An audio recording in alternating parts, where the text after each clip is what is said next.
Hello students, मैं राहुल पाटीदार आप लोगों का न्यूटन एकेडमी यूट्यूब चैनल पर स्वागत करता हूँ।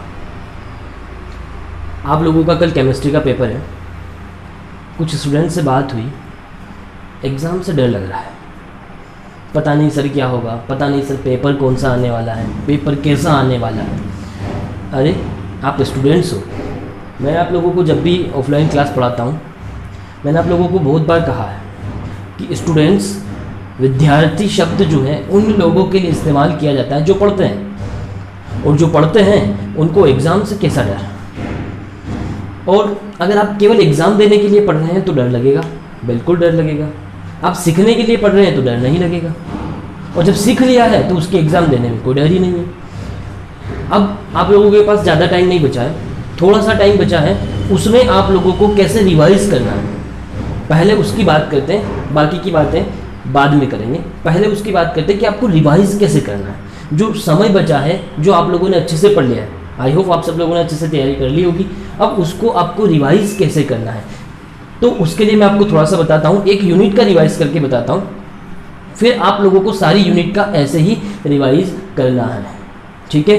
तो सपोज़ मान लो पहली यूनिट तो आपका ऑब्जेक्टिव है, ठीक है। पहली यूनिट में तो आपको केवल ऑब्जेक्टिव टाइप के क्वेश्चन पूछे जाएंगे, तो आप वो करिएगा, उसको पूरा डिटेल में पढ़ लीजिएगा। मैं आपको यूनिट सेकेंड जो आपका सॉल्यूशन वाला जो चैप्टर है उसका रिवीजन करके बताता हूँ कि आपको सारी यूनिट्स को ऐसे रिवाइज करके जाना है, लास्ट टाइम फटाफट से हो जाएगा, और कैसे कितना रिवाइज करना है, कितना लोड लेना है, सब कुछ मैं आपको यहाँ पर बताता हूँ।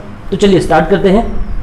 आप लोगों को क्या करना है, जैसे मैंने आप लोगों को पूरा क्वेश्चंस का समरी बना के दिया हुआ है कि इस में से आपको ये पढ़ना है, ये आप सब लोगों के पास होगा, ठीक है। अगर कुछ ऐसे स्टूडेंट्स मुझे देख रहे हैं जो मुझसे ऑफलाइन नहीं पढ़े हैं, जो रतलाम के नहीं हैं, अपनी मेरी जो है ऑफलाइन क्लास जो है न्यूटन क्लासेस के नाम से रतलाम शास्त्री नगर में चलता है, अगर आप लोगों ने वहाँ से नहीं पढ़ा है और आप लोगों के पास ऐसा समरी नहीं है, तो मैं आप लोगों को यहाँ कुछ इस यूनिट का पिक्चर्स दे देता हूँ, या डिस्क्रिप्शन बॉक्स में मैं आपको ये क्वेश्चंस दे दूंगा कि ये क्वेश्चंस आपको पढ़ना है यूनिट में से, ठीक है। यहाँ जो सिक्वेंस में दिए हैं, मैंने जो स्टार्टिंग में क्वेश्चन दिए हैं वो मोस्ट इंपॉर्टेंट क्वेश्चन है। इस यूनिट में न्यूमेरिकल्स मैंने पीछे दिए हैं, इसका मतलब ये नहीं कि जो न्यूमेरिकल्स है ये इंपॉर्टेंस नहीं, न्यूमेरिकल्स आप लोग अच्छे से कर लीजिएगा। जो न्यूमेरिकल्स मैंने करवाए केवल आप उतने ही न्यूमेरिकल्स अच्छे से करके चले जाइएगा, ठीक है।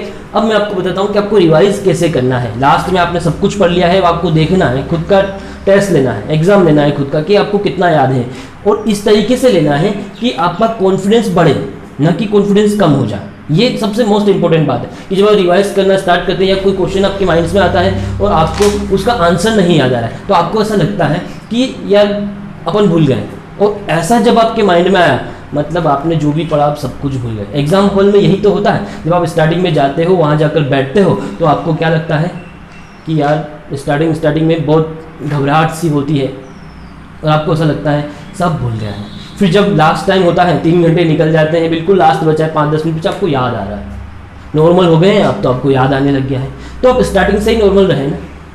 टेंस लेना ही क्यों, घबराना बिल्कुल भी नहीं है, घबराने से कुछ नहीं होता है, जो याद किया है वो भी भूल जाते हैं, इसलिए घबराना बिल्कुल भी नहीं है। आप एग्जाम से बाहर निकल के भी आपको याद आ जाएगा, क्योंकि आप नॉर्मल हो गए, आपकी घबराहट कम हो गई है। तो आप स्टार्टिंग से ही नॉर्मल रहे, आपके माइंड में ये सेट होना चाहिए कि आपने जो पढ़ा है वो आपको याद है, वो आप भूलते ही नहीं हैं।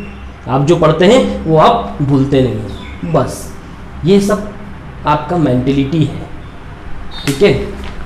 चलिए तो अपन थोड़ा सा मैं आपको बताता हूँ कैसे इसको रिवाइज करना है। यूनिट सेकेंड की अगर बात करें, यूनिट सेकेंड है आपका सॉल्यूशन। अब सॉल्यूशंस को आपको कैसे प्रिपरेशन करना है, देखिए आपके पास जिसके पास भी है जो समरी है आप उसको ले लीजिए हाथ में, जिसके पास नहीं है मैं PDF में दूंगा, आप उसको वहाँ से डाउनलोड करके उसको साथ में रखिए, ठीक है। फिर आप रिवाइज करें। पहला क्वेश्चन यहाँ पर है, मोलल हिमांक अवनमन स्थिरांक को परिभाषित कीजिए। पहला क्वेश्चन क्या दिया, मोलल हिमांक अवनमन स्थिरांक को परिभाषित कीजिए। आपने क्वेश्चन पढ़ा, आपको सीधा आंसर याद आना चाहिए, ठीक है, कि मोलल डिप्रेशन फ्रीजिंग पॉइंट क्या है, कमी हो रही है, फ्रीजिंग पॉइंट में क्या हो रहा है, डिप्रेशन हो रहा है, कमी हो रही है। तो ये क्या होती है, मान लो आपके पास कोई विलियन है, कितना याद रखना है, बस उसका बेसिक याद रखना है, शब्द का मतलब क्या है वो याद रखना है, बाकी चीजें ऑटोमेटिक याद आ जाइए। पहले स्थिरांक की बात करिए, कांस्टेंट की बात करिए कि आपके पास molal freezing point, depression, constant आपका क्या है, मोलल हिमांक अवनमन स्थिरांक क्या है। तो स्थिरांक की बाद में बात करेंगे, ये शब्द आपको पता होना चाहिए, जैसे आपने क्वेश्चन पढ़ा आपको इस शब्द का मतलब पता होना चाहिए कि मोलल हिमांक अवनमन स्थिरांक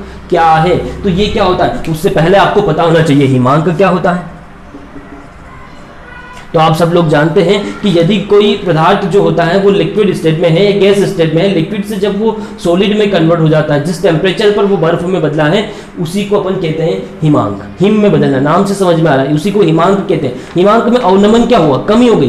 तो क्या होता है, आपके पास जो सॉल्यूशन है जिसको आप क्या करने वाले हैं, सॉलिड में बदलने वाले हैं, उसको फ्रीज करने वाले हैं, तो उसमें अगर आपने कोई ऐसा विलय मिलाया, कैसा विलय मिलाया, जिसकी वाष्प नहीं बनती है, उसको कहते हैं अवाष्प विलय, यानी नॉन सोलेटाइल आपने क्या कर दिया, उसके अंदर सोल्यूट मिला दिया, जिसकी वाष्प नहीं बनती, नॉन वोलेटाइल।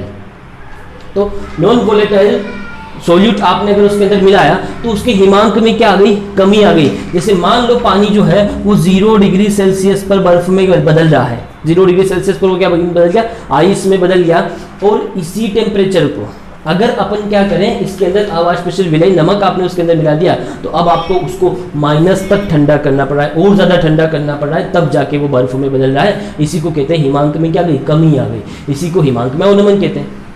तो यही तो है, किसी विलयन में अवाष्पशील विलय मिलाने से उसके हिमांक में जो कमी आती है उसी को कहते हैं हिमांक अवनमन।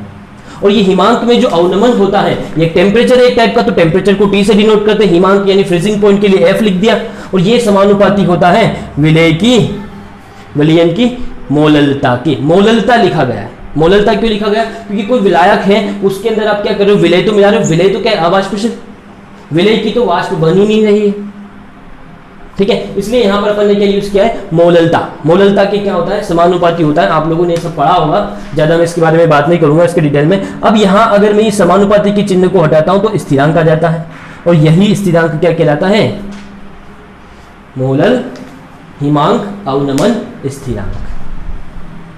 इस स्थिरांक की यूनिट क्या होती है अगर उसकी बात करें तो ये m इधर आ जाता है, T के लिए अपन टेम्परेचर यानी केल्विन में लिखते हैं K, और ये मोललता है, मोललता की अगर बात करें तो kg पर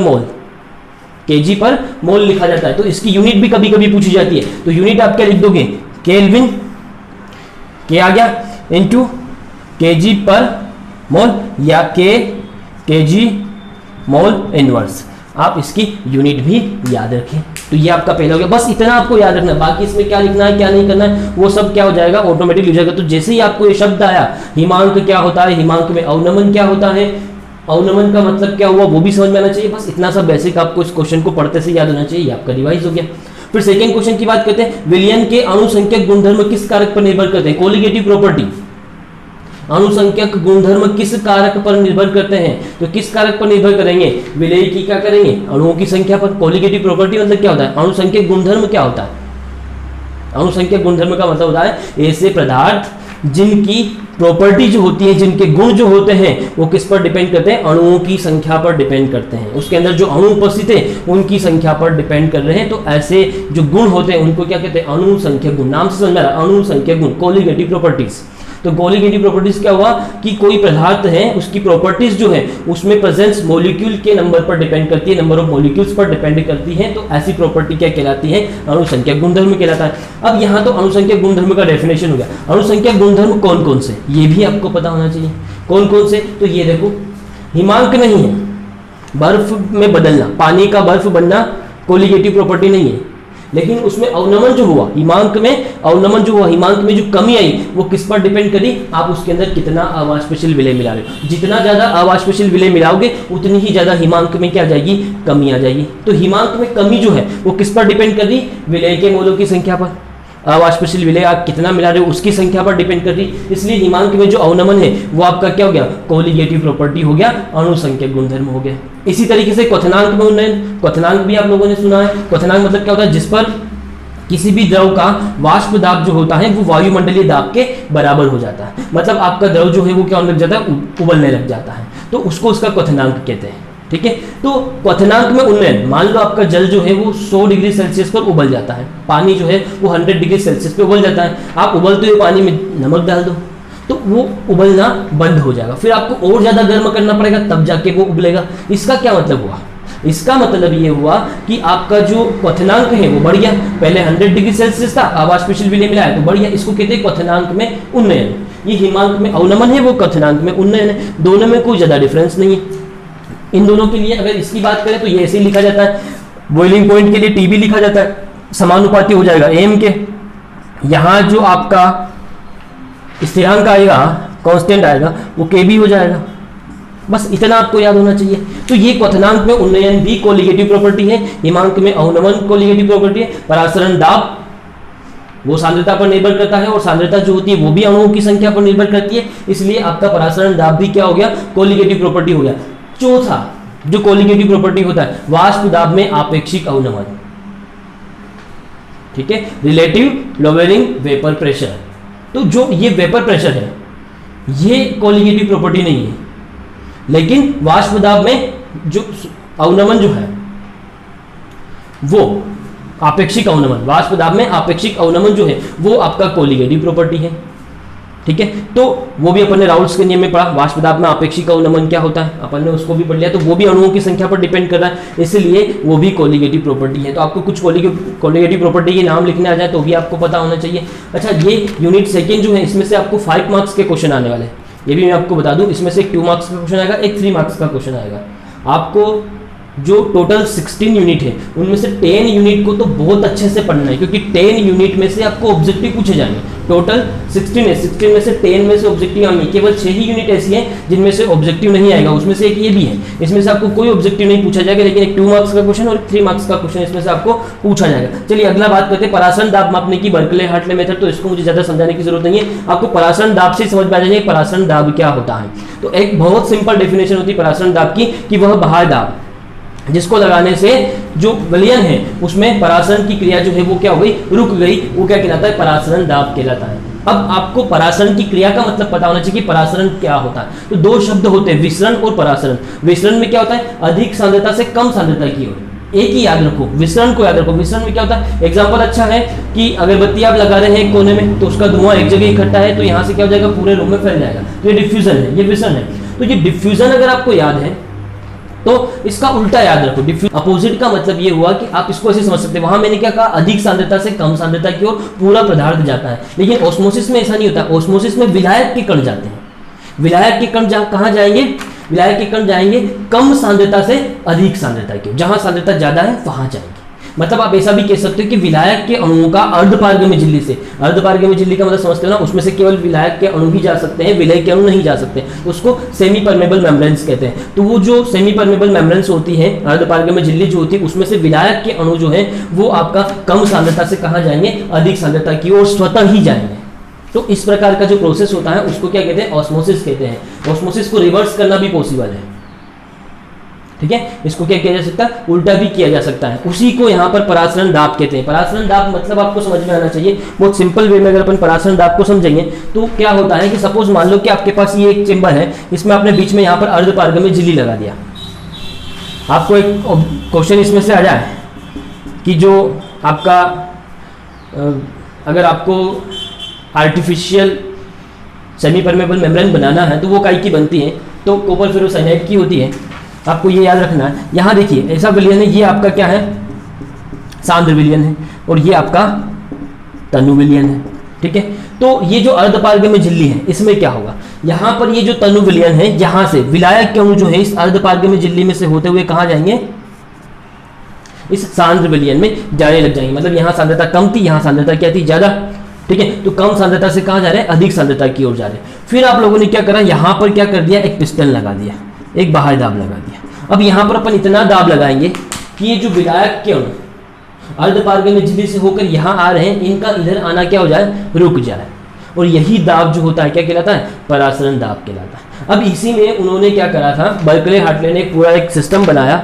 सिस्टम में जो उसका थ्योरी है, सिद्धांत जो है वो यही है, उसमें यही करते हैं वो कि एक पिस्टन से दाब लगाते हैं और इतना दाब लगाते हैं कि जो तनु विलयन है यहाँ से विलायक के अणु जो है ये अर्धपारगम्य झिल्ली से होते हुए सांद्र विलयन की तरफ आना जो है वो रुक जाए, और उस दाब को वो क्या करते हैं, दाब मापी में क्या कर लेते हैं, नोट कर लेते हैं। और वही जो दाब होता है वो इस विलयन का क्या कहलाता है, परासरण दाब कहलाता है। तो मैंने एक शॉर्ट डेफिनेशन बताई थी, क्या बताई थी कि ऑस्मोसिस की शॉर्ट डेफिनेशन क्या होती है कि विलयन पर इतना दाब लगाया जाए कि यहाँ पर जो ऑस्मोसिस की प्रोसेस हो रही है वो रुक जाए। तो ऑस्मोसिस मतलब क्या होता है, तनु विलयन से विलायक के अणु जो है वो सांद्र विलयन की ओर, यानी कम सांद्रता से अधिक सांद्रता की ओर विलायक के अणुओं का अर्धपारगम्य झिल्ली से होकर जाना क्या कहलाता है, ऑस्मोसिस कहलाता है।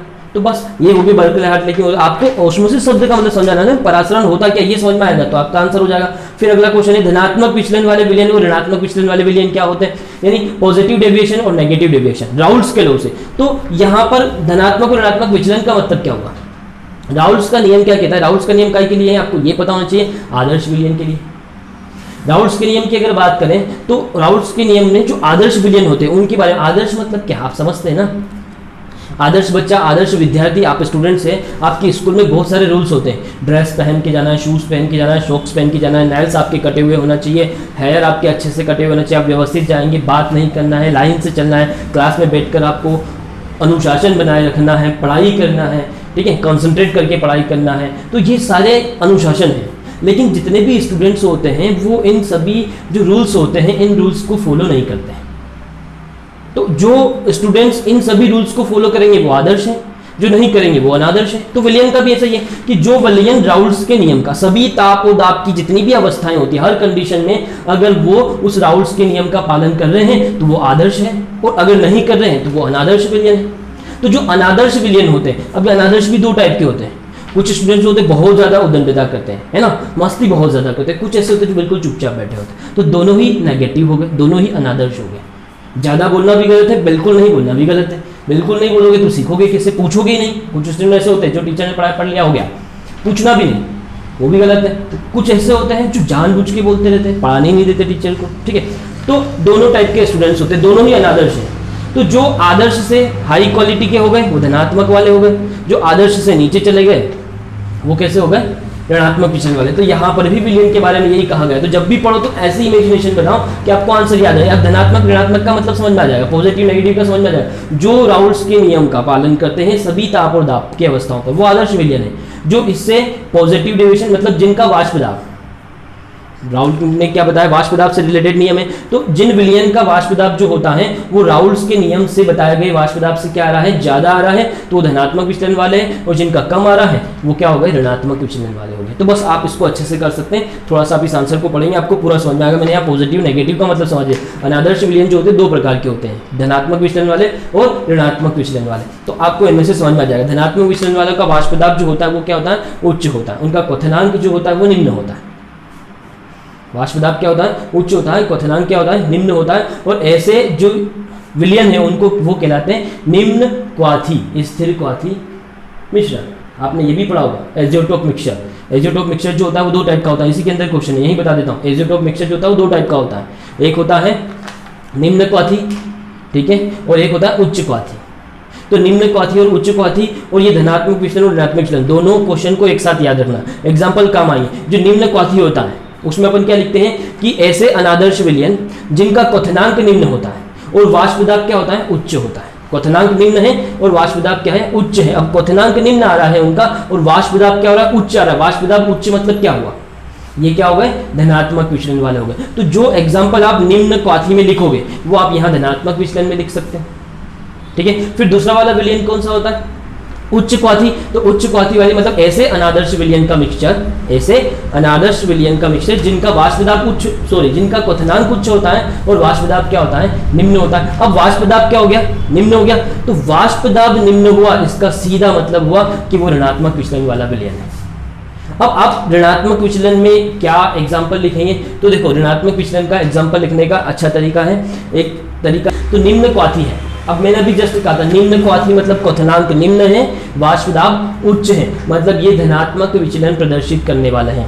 कंफ्यूजन बिल्कुल भी नहीं होना है, दोनों को एक साथ याद रखना। धनात्मक विचलन मैंने अभी जस्ट कहा था कि राउल्ट्स के नियम से जिनका वाष्प दाब उच्च आएगा वो आपके धनात्मक विचलन वाले हो जाएंगे। तो निम्न क्वाथी में क्या है, क्वथनांक निम्न है और वाष्प दाब क्या है, उच्च है। तो निम्न क्वाथी जो है वो क्या है, धनात्मक विचलन वाला। और इसमें आपको एग्जाम्पल याद रखना है, पानी लेना है, पानी में मिलाएंगे पहले। तो पानी लिया अपन ने, H2O लिया, और H2O में आपने क्या मिलाया, इथाइल एल्कोहल, C2H5OH में इथाइल एल्कोहल मिला दिया। तो ये एक एग्जाम्पल हो गया आपका। फिर आप ले लें क्लोरोफॉर्म को, ले लें पानी की जगह। अब क्या करें, पानी में आपने एल्कोहल को मिलाया, क्लोरोफॉर्म में मिला लें, CHCl3 में आप क्या करें, इथाइल एल्कोहल मिला लें। तो ये दोनों इसके एग्जाम्पल हो जाएंगे।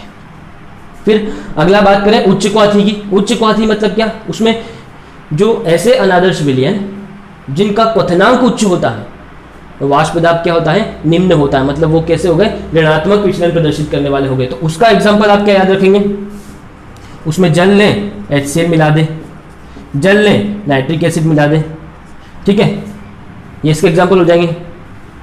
दो एग्जाम्पल याद करना बहुत है। तो ये आपका हो गया धनात्मक ऋणात्मक वो भी हो जाएगा और एजियोटोप मिक्सचर भी आपका हो जाएगा, दोनों एक साथ याद हो जाएंगे। फिर आता है आपका वान टाप समीकरण। वान टाप समीकरण जैसे ही नाम आए आपको समझ में आना चाहिए वान टाप समीकरण क्या होता है। तो वान टॉप फैक्टर, दो शब्द एक साथ याद रखें, वान टॉप फैक्टर और वान टॉप समीकरण क्या होता है। तो वान टॉप फैक्टर दोनों का एक थ्योरी याद होना चाहिए। पूरा आंसर तो आपने याद करा ही है, लेकिन एक आपको याद नहीं आता कि उसमें लिखना क्या है। तो उसके लिए मैं आपको बता रहा हूँ कि आपको उसको कैसे करना है, कि जब शब्द से आपको शब्द का मतलब समझना, वान टॉप घटक आया, फैक्टर आया, वान टॉप का फैक्टर आया, तो फैक्टर मतलब हुआ आई। और ये क्यों दिया, उन्होंने बताया था कोई पदार्थ जो होता है उसमें या तो डिसोसिएशन होता है या एसोसिएशन होता है, या तो पदार्थ का वियोजन होता है या पदार्थ का संगुणन होता है, पदार्थ का वियोजन होता है या पदार्थ का संगुणन होता है। तो ऐसी कंडीशन में क्या हुआ, ये जो वैल्यू आने वाली है वो सही नहीं आएगी। तो पदार्थ के वियोजन की मात्रा और संगुणन की मात्रा को ज्ञात करने के लिए ही उन्होंने एक फैक्टर दिया था, उसको कहते हैं वान टॉप फैक्टर आई, ठीक है। तो ये आपको याद कर लेना, इसका फॉर्मूला याद करवाया था मैंने, वो याद कर लेना। तो फैक्टर से आपको मतलब समझाना चाहिए, फैक्टर तो ये हो गया। अब एक और चीज बताई थी, वान टॉप समीकरण क्या होती है। तो समीकरण जैसे आती है आपको क्या याद आना चाहिए, आदर्श गैस समीकरण याद आना चाहिए, PV = NRT। इससे कैसे याद रहेगा, ये जो है गैस के लिए है, इसी को वान टॉप ने लिक्विड के लिए भी कहा। उन्होंने कहा कि जिस तरीके से गैसों में प्रेशर होता है, दाब होता है, वैसे ही लिक्विड में भी क्या होता है, दाब होता है। उस दाब को उन्होंने पाई से डिनोट करा, उस दाब को नाम दिया परासरण दाब। उन्होंने इस P की जगह क्या यूज करा, पाई। तो पाई V = क्या रखा, NRT। और ये जो समीकरण है ये समीकरण वान टॉप समीकरण है, क्योंकि इन्होंने किसके लिए दिया, लिक्विड के लिए, ये गैस के लिए था, इसलिए इस दाब को उन्होंने चेंज कर दिया, ठीक है। तो आपको समीकरण आए तो इसके बारे में बताना है, और फैक्टर आए तो आपको ये वाली बात करना है, वियोजन वाली और संगुणन वाली। तो एक क्वेश्चन ये हो जाएगा आपका, राउल्ट्स का नियम क्या है। राउल्ट्स का नियम आप लोग कर लेना अच्छे से, वाष्प दाब के लिए राउल्ट्स का नियम है क्या, इसकी सहायता अवाष्पशील विलेय का आणविक द्रव्यमान ज्ञात करने का सूत्र भी आपको पता करना है। तो आपको राउल्ट्स का नियम जैसे ही आपको आता है, आपको ये पता होना चाहिए कि राउल्ट्स का नियम है क्या। तो राउल्ट्स ने क्या बताया था कि विलयन की जो सांद्रता होती है उसमें और जो आपका वाष्प दाब उसका होता है, इनमें संबंध क्या है, क्या काम है, विलयन की सांद्रता और उसके वाष्प दाब में संबंध को व्यक्त करने के लिए राउल्ट्स ने एक नियम दिया है। अब राउल्ट्स का नियम क्या है उसको समझना, कि किसी अवाष्पशील विलय युक्त विलयन का वाष्प दाब, पूरे विलयन की वाष्प दाब की बात कर रहा हूं, ठीक है। ऐसा विलयन है जिसमें आपने क्या करा है, आपके पास कोई विलयन है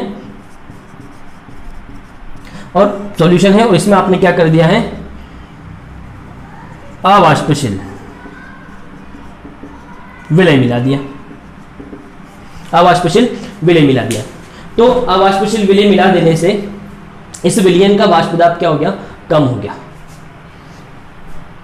ये तो अपन ने पहले पढ़ लिया, उसको वाष्प दाब में अपन अवनमन कहते हैं। तो इसमें जो वाष्प दाब में कमी आई है, उसका वाष्प दाब जो डिपेंड कर रहा है वो किस पर डिपेंड कर रहा है, इस विलय के मोलों की संख्या पर डिपेंड नहीं कर रहा है। क्यों नहीं कर रहा है, क्योंकि इसकी तो वाष्प बनी नहीं रही, तो वाष्प में इसका कोई रोल ही नहीं है। तो इसका वाष्प दाब किस पर डिपेंड करेगा, केवल विलायक के मोलों की संख्या पर। तो इसीलिए राउल्ट्स ने नियम दिया कि अवाष्पशील विलय युक्त विलयन का वाष्प दाब जो होता है वो विलायक के मोल प्रभाज के समानुपाती होता है। यही राउल्ट्स का नियम है। चलिए आप राउल्ट्स का नियम अच्छे से कर लेना, इसके बारे में शब्द आपको समझ में आना चाहिए कि राउल्ट्स का नियम है किससे रिलेटेड, वाष्प दाब से। विलयन की सांद्रता में और विलयन के वाष्प दाब में क्या संबंध है उसके बारे में दिया था। तो ऑटोमेटिकली आपने जो याद करा आपको रिवाइज हो जाएगा। मैं पूरा नहीं पढ़ा सकता, टाइम की कमी है, मुझे पता है। आप लोग ये वीडियो ज़्यादा बड़ा हो जाएगा तो नहीं देखेंगे, आप लोगों के पास इतना टाइम भी नहीं है अभी। हेनरी का नियम समझाइए। तो हेनरी का नियम क्या है, हेनरी के नियम की अगर अपन बात करें तो गैस की द्रव में विलयता, बस हेनरी जैसे नाम आता है। और इतना भी याद रखने की बजाय और अच्छे तरीके से याद रखना है तो कोल्ड ड्रिंक्स याद रखें। आप कोल्ड ड्रिंक्स पीते हैं ना, तो कोल्ड ड्रिंक्स जो होता है अगर आप उसको हिला दें और फिर ढक्कन खोले तो क्या होगा, उसमें से बहुत प्रेशर से गैस निकलेगा। इसका क्या मतलब है कि उस विलयन के अंदर बहुत ज़्यादा प्रेशर पर उसके अंदर गैस को भरा गया है। तो हेनरी ने ही सबसे पहले बताया था कि किसी भी विलयन के अंदर या किसी भी द्रव के अंदर अगर गैस को डिसोल्व करना है, उसको विलय करना है, तो उस पर दाब लगाओ। जितना ज़्यादा दाब लगाओगे उसमें घुलने वाली गैस की मात्रा भी उतनी ही अधिक होगी। यही तो हेनरी का नियम है, इसी से कोल्ड ड्रिंक्स बनी है, इसी का यूज जो होता है, जो सी डाइवर्स जो होते हैं, जो समुद्री गोताखोर जो होते हैं, वो समुद्र में जाने के लिए हाई प्रेशर पर गैस सिलेंडर लेके जाते हैं, पर्वत पर चढ़ने वाले पर्वतारोही, उन सबको इसका जरूरत लगता है। तो ये सब हेनरी के नियम से ही होता है। तो हेनरी शब्द से आपको समझ में इतना आ जाना चाहिए। फिर टिप्पणी लिखना आपको, मोलरता, मोललता, ये सब डेफिनेशंस आप पढ़ ही लेंगे। नॉर्मलता, फॉर्मलता, ये तो ईजी है, तो इनको तो आप एक बार में, ये तो सब कंसंट्रेशंस हैं। मोलरता में लिखो, मोलरता में लिखो। यहाँ आप एक ही चीज़ याद रखेंगे, एक ऐसा डेफिनेशन यहाँ पर मोलरता, मोललता एक ऐसा है जिसमें नीचे क्या आता है, विलायक की ग्राम में मात्रा, नहीं तो हमेशा नीचे क्या आएगा, विलयन का लीटर में आयतन। तो टेंशन बिल्कुल नहीं लेना है। फिर मोलरता और मोललता में क्या अंतर है, अभी एक अंतर तो मैंने बताया ही है। मोलल अवनमन स्थिरांक की इकाई मैंने भी बता दिया। कृत्रिम अर्घपात में झिल्ली जो होती है वो काय की बनी होती है, मैंने बता दिया। फिर मोलल हिमांक अवनमन स्थिरांक और उसका आणविक द्रव्यमान में संबंध बताना, इसका संबंध बताना। ये जो है मोलल हिमांक अवनमन स्थिरांक कहाँ है आपका केवी, इसका आणविक द्रव्यमान के साथ क्या संबंध है वो बताना। तो कुछ नहीं करना है, एम का वैल्यू रख दो। एम इज इक्वल टू क्या होता है, मोललता। एम इज इक्वल टू क्या होता है, मोललता है। मोललता की फॉर्मूले की अगर बात करें तो ये हो जाएगा आपका WA upon MA into WB into 1000। ठीक है, मतलब यहाँ ये हो गया विलेय की ग्राम में मात्रा, विलेय का अनुभार, विलायक की ग्राम में मात्रा, सॉरी विलेय का अनुभार, विलायक की ग्राम में मात्रा और 1000। ये हो गया आपका काय का मोललता का फॉर्मूला। और चाहो तो अभी यहाँ पर आप इन WA WB इनका वैल्यू भी रख सकते हो, और यही वैल्यू आपको कहाँ रख देना है, M में रख के यहाँ पर इसमें और इनमें संबंध हो जाएगा।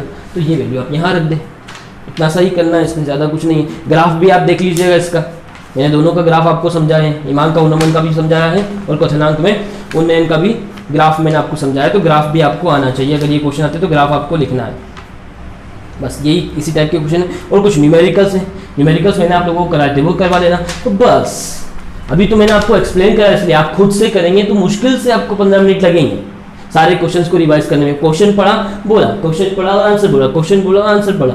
अब उसमें बोलना क्या है, सिर्फ ये करना है कि जो क्वेश्चन आप पढ़ रहे हो उस शब्द का मतलब समझ में आ रहा है कि नहीं है। मतलब समझ में आ रहा है तो पक्की बात है कि आपने जो पूरा याद करा वो आप लिख देंगे। ऐसे तो रटते रहेंगे, बैठे बैठे पूरे रट रहे हैं, फिर बोल रहे हैं, फिर रट रहे हैं, फिर बोल रहे हैं, फिर रट रहे हैं, तो ऐसा कुछ नहीं होने वाला है। आप उन शब्दों का मतलब समझें तो आपका काम हो जाएगा। और कुछ स्टूडेंट्स का तो क्या है, अभी जो लॉकडाउन चल रहा था उसमें क्या किया, क्या किया बताइए, यही किया, सोएगा, उठेगा, खाएगा, मोबाइल चलाएगा, फिर सो जाएगा, फिर उठेगा, फिर खाएगा, फिर मोबाइल चलाएगा, फिर सो जाएगा, यही किया है। फिर कभी मान लो कुछ स्टूडेंट्स में पढ़ने की इच्छा भी होती है तो फिर मुझसे नहीं होगा यार, नहीं पढ़ाई हो रही है, भूल रहे हैं, जो पढ़ रहे हैं भूल रहे हैं। अरे क्यों भूल रहे हैं यार, जो आपकी क्लास में टॉप आता है, जो टॉपर है आपकी क्लास का, वो भी आपके साथ बैठता है, वहीं से सीखता है, उसी से सीखता है जिससे आप सीख रहे हैं, आपके साथ बैठ रहा है, वही पढ़ रहा है जो आप पढ़ रहे हैं, फिर वो नहीं भूल रहा है, आप भूल रहे हैं। ऐसा क्यों? अरे आपसे अच्छे तो वो जानवर हैं जिनको ये पता होता है कि उनको करना क्या है। अगर आप कर रहे हैं तो जानवर ज़्यादा अच्छे हैं, उनको पता है कि उनको क्या करना है। उनका जब जन्म होता है, जब वो अपने से खुद से चलने लग जाते हैं, घूमने लग जाते हैं, थोड़ा बहुत कुछ करने लग जाते हैं, माँ उनको छोड़ देती है, फिर वो खुद से ही करते हैं सारा कुछ और सब सीख जाते हैं। अपने आगे जो चल रहा है उसको देखकर पीछे वाला भी चलता है और फिर सीखता है उसको क्या करना है क्या नहीं करना है। तो वो ज़्यादा अच्छे हुए ना। समय निकलता जा रहा है, आज माँ बाप खिला रहे हैं, कल कौन खिलाएगा? माँ बाप का सहारा बनना है, कुछ करना है तो पढ़ना है। और पढ़ना सिर्फ इसलिए नहीं है कि पढ़ लिया और हो गया। पढ़ाई जो है कोई सफलता नहीं है, पढ़ाई कोई मंजिल नहीं है। अगर जिन स्टूडेंट्स ने पढ़ाई को मंजिल मान लिया है, सफलता है, पढ़ाई कर लिया और हो गया, तो कुछ नहीं होना है। पढ़ाई उस मंजिल तक, उस सफलता तक जाने का रास्ता है। जिसने ये समझ लिया वो आगे पहुंच गया। आपकी क्लास में कोई टॉपर आता है तो क्यों? उसका लक्ष्य है, उसको पता है उसको क्या करना है, उसको पता है कि क्यों पढ़ना है, पढ़ने की वजह क्या है। जब तक वजह नहीं पता है तब तक आप नहीं पढ़ सकते। तो पढ़ने के लिए जरूरी है आपका लक्ष्य निर्धारित होना चाहिए, आप क्यों पढ़ रहे हैं आपको ये पता होना चाहिए। सिर्फ पढ़ लिया और हो गया नहीं, पढ़ाई को रास्ता बनाओ, वो रास्ता बनाओ जो आपकी मंजिल है, जहां तक आपको पहुंचना है, उस मंजिल तक वो आपको पहुंचा सके, वो बनाओ, तो मजा आएगा पढ़ने में। एक और बात, आप लोग कल एग्जाम देने जाएंगे तो आप लोगों को सैनिटाइजर साथ में लेके जाना है, सैनिटाइजर का बोतल आपके पास होना चाहिए, आपको मास्क पहन के जाना है, आपका एडमिट कार्ड पुराना वाला ही चलेगा तो आप पुराना वाला एडमिट कार्ड लेके जाएं।